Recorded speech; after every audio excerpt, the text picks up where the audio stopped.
Have you ever been called too quiet like it's something you need to fix? Like being quiet is a flaw instead of just a part of who you are? I've heard it so many times. You need to speak up more. Why are you so quiet? Are you shy? And honestly, it used to bother me. It made me wonder if something was wrong with me. But over time, I realized something important. Being quiet doesn't mean I'm absent. It doesn't mean I have nothing to say. It's just the way I experience the world. And you know what? Even if it does mean I'm absent, even if I do have nothing to say, why isn't that okay?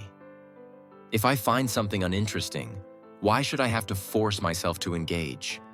Society tends to reward the loudest voices. We're told that to be successful, we need to be outgoing, talkative, always putting ourselves out there. But that's just one way to exist in the world. It's not the only way. When you're quiet, people sometimes assume you're not confident or that you don't have opinions.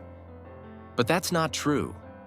I don't want to convince you that some of the most influential people in history were quiet, deep thinkers. I don't want to argue that quiet people do the best in life. Because honestly, even if you don't achieve greatness, even if you're just an ordinary quiet person, that should still be okay.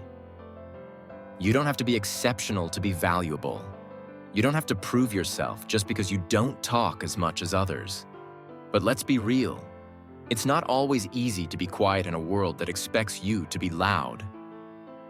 There have been so many times when I've been in a group, listening, thinking, processing, and then someone turns to me and says, "Why are you so quiet?" Like it's a bad thing. What they don't realize is that sometimes speaking up takes effort.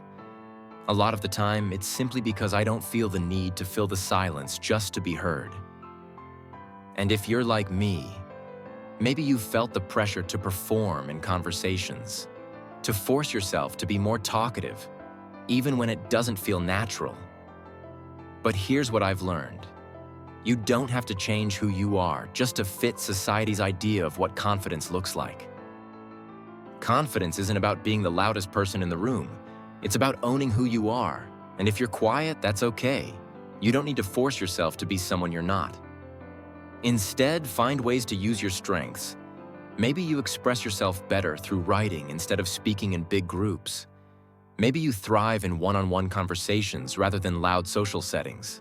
That's valid. That's real. You don't have to change to fit the world. The world needs to learn to value different kinds of voices. So the next time someone tells you, "You're too quiet," remember this. Being quiet doesn't mean you live life less fully. It just means you experience the world differently. And that's a strength, not a weakness.